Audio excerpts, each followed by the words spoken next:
준비됐습니까? 아멘. 됐어요. 감사하고 그 등불을 오늘 잘 준비되었는지 안 되었는지 한 번 더 점검하는 이 시간이 되시기를 바랍니다.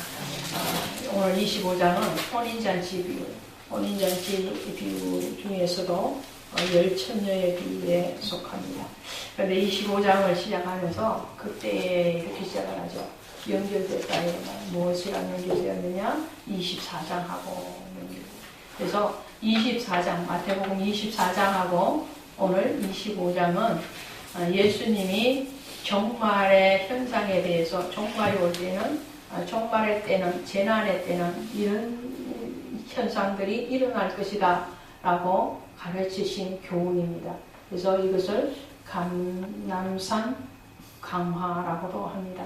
24장 3절인가 가면 감남산의 산 위에 앉으셨을 때 이렇게 시작하죠. 그래서 감남산 위에서 예수님이 재난에 대해서 마지막 심판에 대해서 가르치신 교훈이 24장, 25장. 이 감남산은 뭐예요? 감남산은 여러분 제가 말씀을 드렸죠. 이 감남산은 말 그대로 감남나무가 많이 자라는 산이라 해서 감남산 그렇게 이름 명칭이 붙었습니다. 이 감남나무로 뭐 하느냐? 감남유를 만들죠. 감남유. 이 감남유는 뭐 하느냐? 뭐 하는 데 쓰느냐? 아니면 성막에 불을 밝히는 데 사용을 합니다. 또 제사장이나 왕이나 선지자를 세울 때에 이 감남유로 기름을 붓습니다. 오늘 등불을 준비하는데 이 등불에 넣는 기름도 감남유입니다. 그렇게 해서 이 감남유는 아주 특별한 일일 때, 그럴 때 존귀한 일일 때에 사용되어지는 게 감남유고, 이 감남유가 만들어진 이 감남산이 겟세마네 동산이기도 하죠. 예수님이 십자가를 지시기 전에 고난의 기도, 정말 자신을 짜내는 그런 기도를 했던 지역이, 장소가 이 감남산이기도 합니다. 이 감남산에서 주님은 성천을 하시고 다시 재림에 대해서 약속하시기도 하셨고, 다윗이 압살롬의 반역을 피해서 도망가면서도 하나님의 그 거룩하신 인도하심에 대해서 믿음의 고백을 했던 곳도 이 감남산입니다. 이 감남산에서 솔로몬이 우상을 섬기고 그 우상으로 인해서 나라가 파괴되고, 요시아 때에 이 감남산에서 다시 그 우상을 빻아서 기드론 시내가로 내려보낸 지역이기도 한 것입니다. 그러니까 이 감남산이라는 것은 정말 하나님이냐 아니냐가 판가름 나는 그런 지역이요, 또 영적인 의미를 가지고 있는 곳이라고 할 수 있습니다.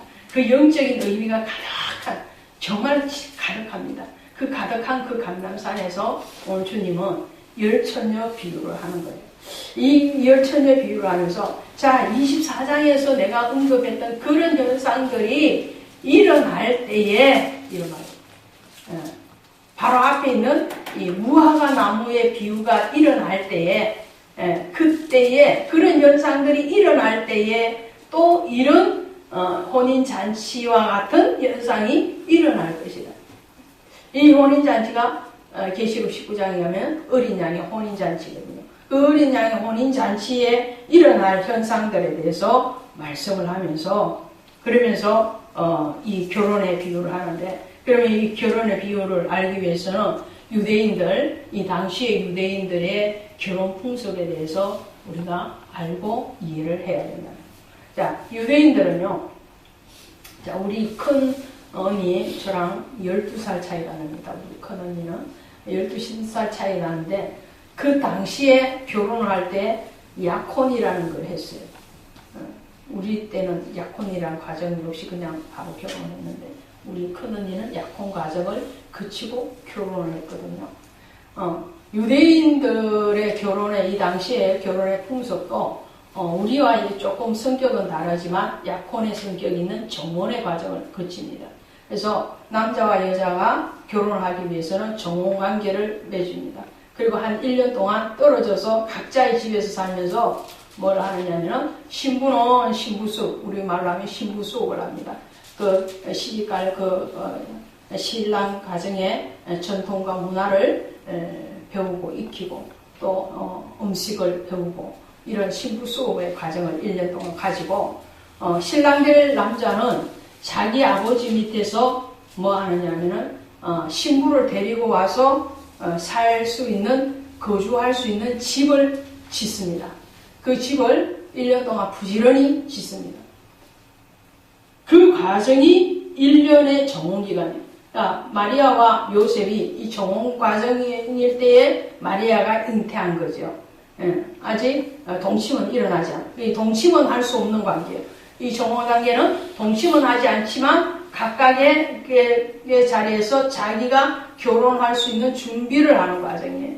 그리고 그 1년 가까이 지날 때쯤 돼서 이 신랑이 집을 다 완성이 되어지면 신랑 아버지가 이제는 신부를 데리고 오라고 아들인데 얘기를 한다고 합니다.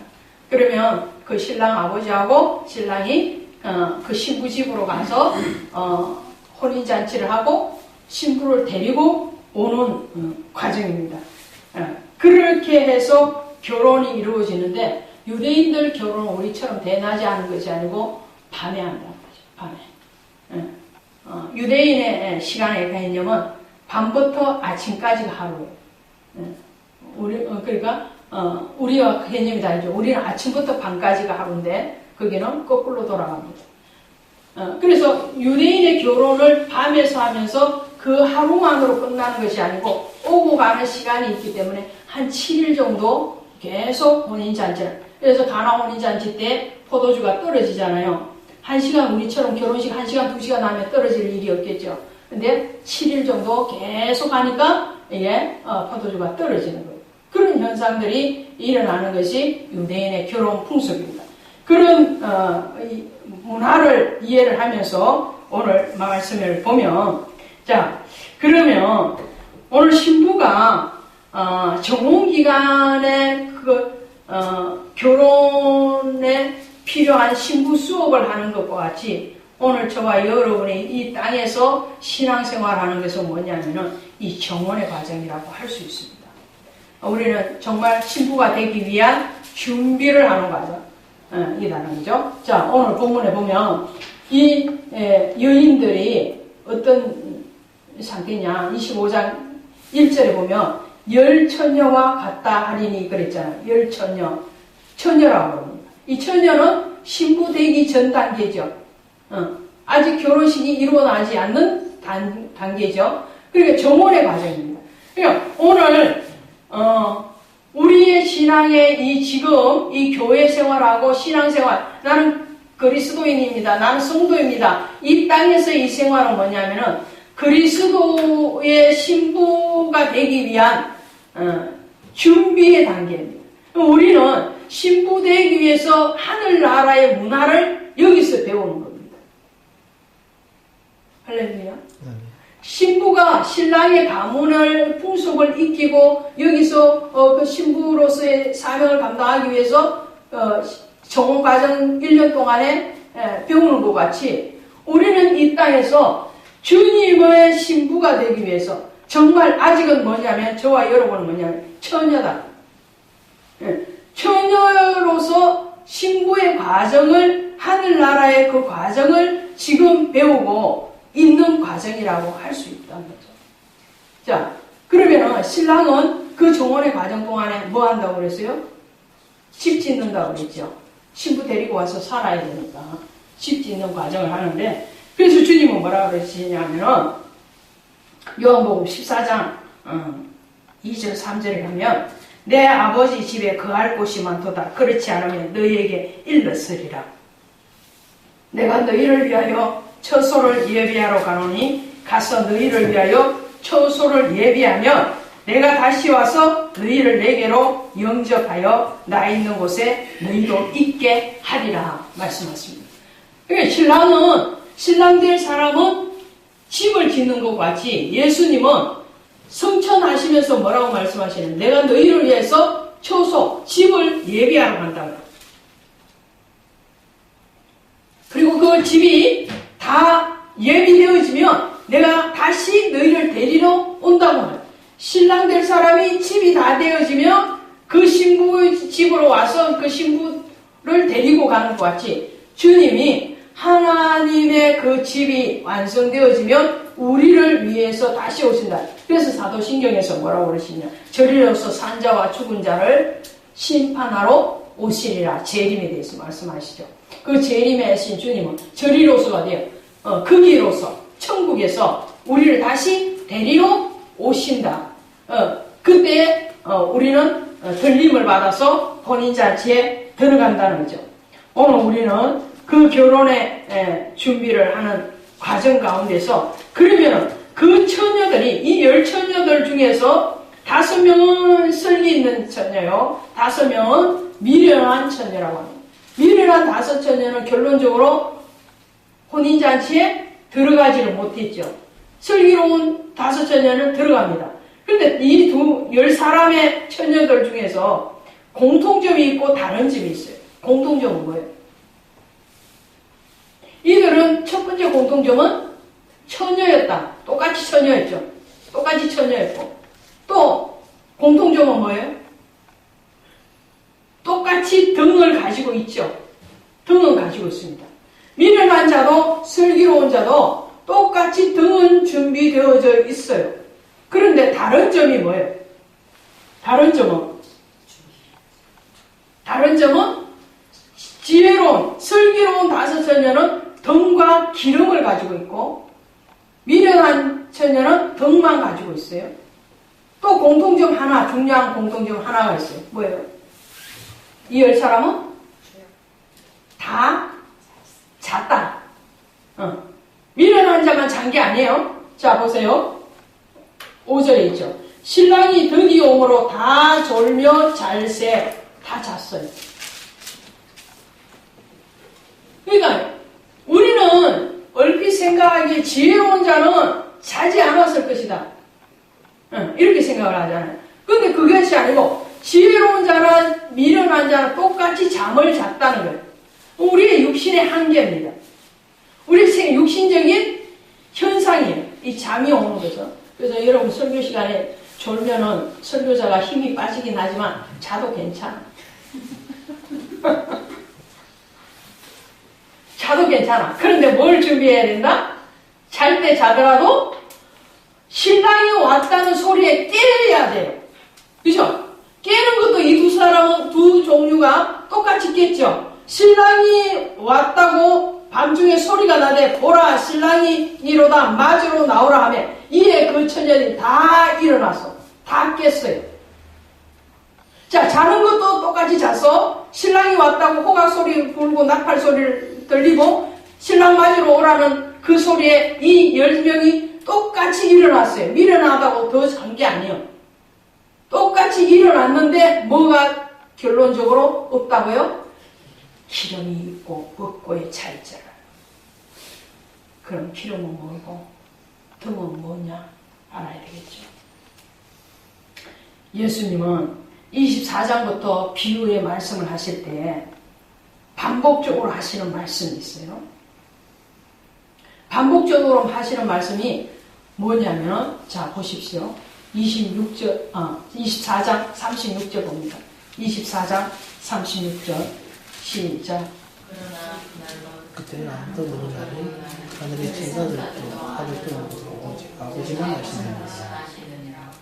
예, 천사들도 모르고 언제 심판이 임하는지 모른다는 거예요. 근데 아버지만 아신다. 서두에 제가 결혼의 풍습을 말씀을 드릴 때 정혼기간 1년 남짓한 기간 동안에 신랑은 뭐 한다고요? 집 짓는다고 그랬죠. 집 짓는 것을 옆에서 누가 보느냐면 신랑 아버지가 봐요. 신랑 아버지가 신랑이 얼마만큼 집을 지었는가 봐서, 아, 이제 살만한 집이 됐구나. 그러면 아버지가 신랑에게 명령을 하는 거예요. 신부 데리고 와라, 이렇게 얘기하는 거예요.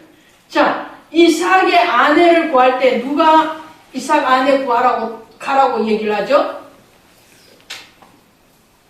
이삭이 내 아내 구해오세요 이랬나요?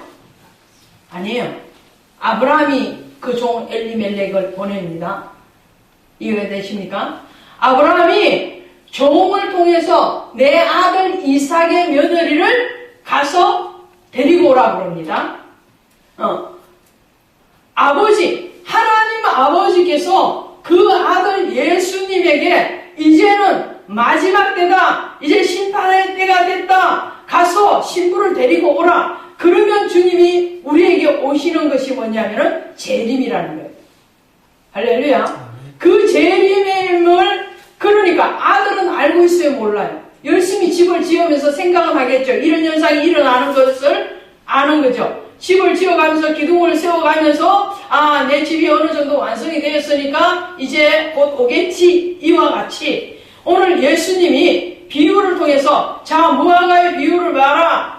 또 재난을 봐라. 또 열천녀의 비유를 봐라. 달란트의 비유를 봐라. 양과 염소가 갈라지는 비유를 봐라. 이 비유를 보면 마지막 때가 가까운 줄로 알아라. 그런데 결론적으로 누가만 아신다? 아버지만 아신다. 하나님만 아신다. 또 말씀을 합니다. 44절에 24장 44절 시작. 이러므로 너희도 준비하고 있으라. 생각지 않은 때에 인자가 오리라. 준비하고 무엇을 준비하고 있으라고요? 혼인잔치. 오늘 비유를 하면 혼인잔치에 신랑이 올 날을 준비하고 있으라. 근데 언제가 될지는 나도 모르고 너희도 모른다. 아버지가 보내면 된다는 거죠. 24장 50절에 또 있습니다. 생각지 않는 날 알지 못하는 시각에 그 종의 주인이 이르러. 이렇게 말을 하죠. 자, 그러면 오늘 본문에도 얘기합니다. 그런 적 깨어있어라. 너희는 그 날과 그 때를 알지 못하느니라. 자, 오늘 덕만 준비한 이 미련한 5 처녀의 문제점이 뭐냐면요. 신랑이 언제 올지 안다고 그랬어요? 모른다고 그랬어요? 모른다고 그랬잖아요. 그쵸? 모른다고 그랬어요. 모르는데, 그런데 이때쯤 신랑이 올 거라는 것은 예수님이 지금 비유를 통해서 가르쳐 주셨죠. 종말의 현상에 대해서 가르쳐 주셨죠. 이때쯤 되면 무화과 나무의 잎이 무성한 것을 보면 종말의 때가 온 줄로 알아라. 응? 이때쯤인 줄은 아는데 정확하게 몇 날 며칠인지는 모른다는 거예요. 이단이 몇 날 며칠 날 몇 시에 그렇게 얘기하는 그 100% 이단입니다. 쫓아가면 안 돼요. 그건 아버지도 모른다고, 아버지만 안다고 그랬는데 왜 사람이 안 오느냐요. 단지 그런 현상이 일어나면 종말의 때가 가까운 줄로 알아라. 자, 오늘 주님은 언제 내가 간다고 확실하게 말씀을 하시잖아요. 그때를 모른다. 그런데 덕만 준비한 사람은 무엇을 생각을 하느냐면 자기의 기준으로 신랑이 언제 오실 것이라고 생각을 하는 거예요. 오늘 우리의 기준이 아니고 아버지의 기준으로 심판이 오는 거예요. 아버지의 기준이 되어야 되는데 오늘 덕만 가진 사람들은 내 기준대로, 그리고 어떠냐면은 내 기준일 뿐만 아니라 신랑이 와서 결혼을 딱 하는 그 시간만 생각해요. 결혼식은 며칠까지? 7일까지. 그리고 신랑 집이 멀면 더 걸리겠죠. 오고 가는 시간이 있으니까. 그죠? 더 멀리 또 이동을 해야 되겠죠. 리브가가 이삭을 만나기 위해서 자기 집을 떠나서 그 종과 함께 다시 낙타를 타고 다시 올라오죠. 메소포타미아까지 다시 올라옵니다. 그 올라오는 시간이 7일이 훨씬 지나요. 자, 신랑이 집이 멀면 멀리 더 가야 되니까 더 등불이 더 필요하겠죠. 오늘 등만 준비한 사람은 자기 기준의 신앙을 하는 사람들이에요. 이 기준의 신앙은 뭐냐? 이 등은 형식적인 신앙을 얘기합니다. 그래서 24장 51절 봅니다. 51절 24장 51절 시작. 음이 때리고 외식하는 자가 받는 벌에 처하리니 거기서 슬피 울며 이를 갈리라. 아멘. 자, 이 등이라는 것은 자기 기준이요, 자기 형식이요, 외식이에요. 그래서 무화과의 비유를 통해서 말씀을 하시면서 주님이 바리새인들을 꾸짖거든요. 그 바리새인들이 가진 것이 뭐냐면 등이에요. 등. 형식적이고 외식적이고 자기 기준이고 지식적이고. 오늘날로 말씀하면 자, 예배 드립니다. 수요 예배, 금요 예배, 주일 예배, 물론 새벽 예배, 또 하나님 앞에 헌금 드립니다. 이거 뭐냐면 형식이요, 등이에요. 등. 아시겠습니까? 여기는 등이에요. 등인데 그러면 등 안에 기름이 있어야 되잖아. 미련한 자는 기름이 없었고 슬기로운 자는 기름을 준비하고 있었어요. 그죠? 그 기름을 준비했다는 것은 자, 신랑은 내 기준의 때에 내 조건에 맞는 그 때에 오시는 것이 아니고 장례식도 있잖아요.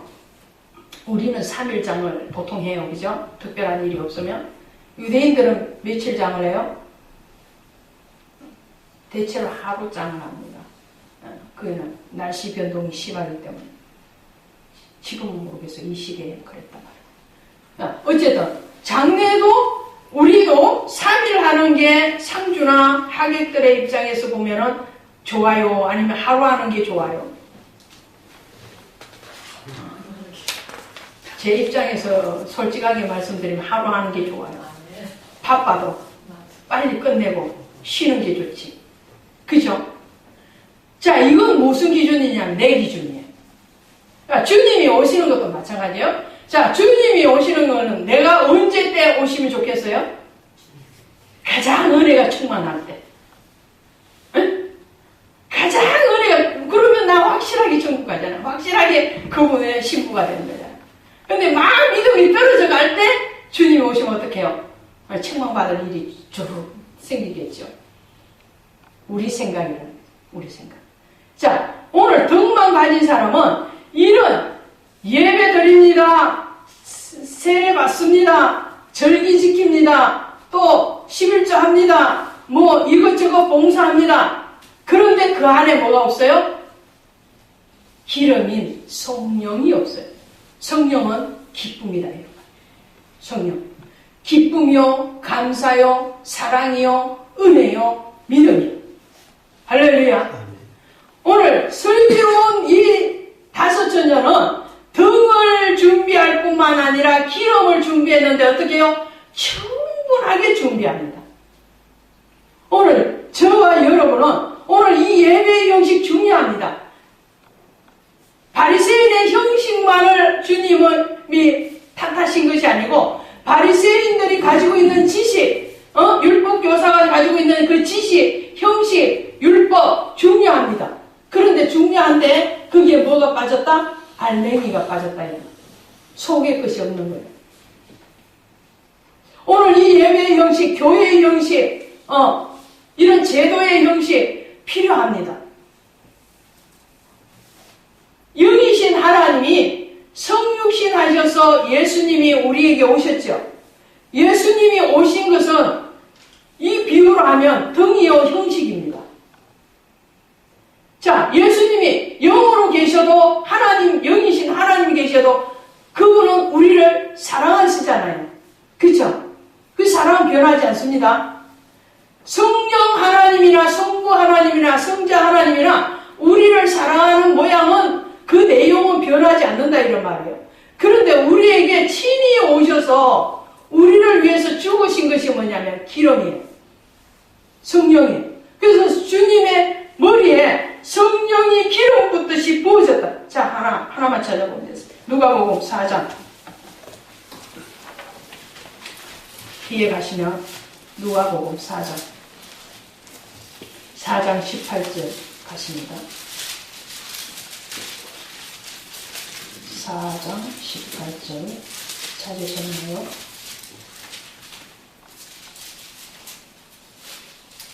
(4장 18절) 시작. 주의 성령이 내게 임하셨으니 이는 가난한 자에게 복음을 전하게 하시려고 내게 기름을 부으시고 나를 보내사 포로된 자에게 자유를, 눈먼 자에게 다시 보게 함을 전파하며 눌린 자를 자유케 하고. 아멘. 주의 성령이, 오늘 기름은 성령이라고 그랬죠. 그 성령이 우리에게만 부어진 것이 아니라 주님이 성육신에서 오셔서 우리를 위해서 죽으시는 그 사역이 이루어지기까지 성령이 예수님의 머리 위에 있었어요. 그래서 주님이 요단에서 세례를 받으실 때도 비둘기같이 성령이 임하였잖아요. 그 성령의 힘으로, 그 성령의 능력으로 주님이 이 땅에서의 육신의 사역을 감당하신 거예요. 오늘 그렇다면 저와 여러분에게도 동일하다는 거예요. 오늘 미련한 5처녀가 왜 할 수밖에 없었냐? 그들에게는 성령이 없었다는 거예요. 기쁨이 없었어요. 감사가 없었어요. 신랑이 온다는 것은 알아요. 다 같이 압니다. 그리고 다 같이 예배를 드립니다. 다 같이 잘 때 자고 깰 때 깼어요. 그런데 뭐냐? 그 안에 기쁨이 없어요. 그 안에 즐거움이 없고, 그 안에 감사가 없고, 그 안에 사랑이 없고, 그 안에 참 은혜가 없으면 메마른 그 심령 안에는 신랑이 오실 수가 없다는 거예요.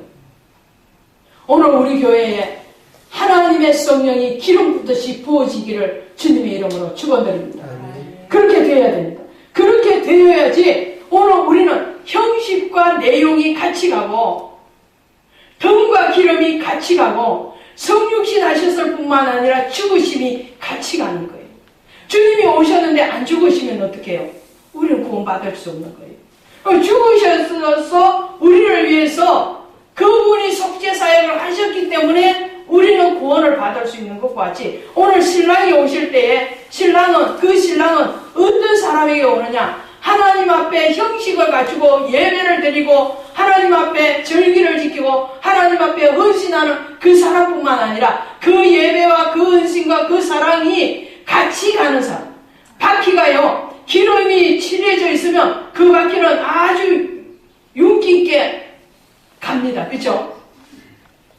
그래요, 안 그래요? 자동차도 오일이 떨어지면은 삐끄덕삐끄덕거리죠? 고장나죠? 응? 자, 기름이 우리 안에 충만히 있으면 오늘 신랑은 언제 오시든지 관계가 없어요. 할렐루야. 오늘 혼인잔치와 같이 오늘 예배가 즐거움의 예배요, 감사의 예배요, 사랑의 예배요, 또한 믿음의 예배요, 성령이 기름 붓듯이 하는 예배가 된다면 우리는 내용과 형식이 같이 있을 뿐만 아니라 등과 기름이 같이 있는 그런 예배자요, 그리스도의 신부가 된다는 겁니다. 이렇게 깨어있으라. 그래서 13절에 보면 그런즉 깨어있으라. 너희는 그날과 그때를 알지 못. 이 깨어있으라는 것은 결론적으로 하면 뭘 하고 있으라는 거예요? 기름 채우고 있으라는 거예요. 10처녀가 똑같이 육적으로는 잤다고 그랬잖아요. 그쵸? 똑같이 잤어요.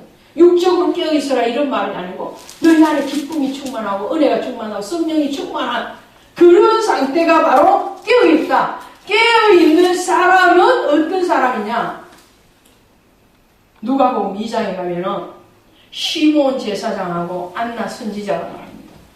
이들에게 성령이 충만히 있었어요. 성령이 있는 사람은 깨어있는 사람이 되고 그 깨어있는 사람은 시몬과 안나처럼 구세주를 하나님의 아들이신 예수님을 영접하는 사람입니다. 그래서 누가복음 2장에 가면 이렇게 말을 하잖아요. 자, 누가복음 2장 가면 자 2장 25절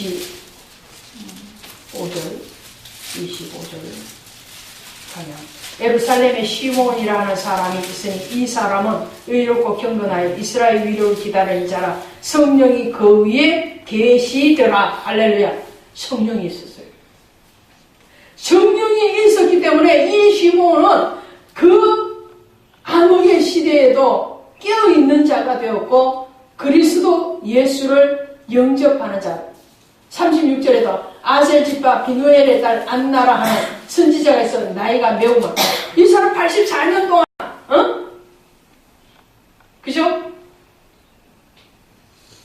예수님을 기다리다가 예수님을 만났거든요. 또 깨어있는 사람이 누구냐면은 세례 요한입니다. 자, 결혼식은 언제 이루어진다고 그랬어요?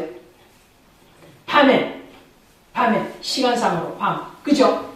밤에 결혼식이 이루어지고 혼인잔치가 일어난다는 것은 무슨 말에서 있냐면은 어둠의 시대에, 암흑의 시대에, 영적인 죄악의 시대에 주님은 우리를 맞이하러 오신다는 거예요.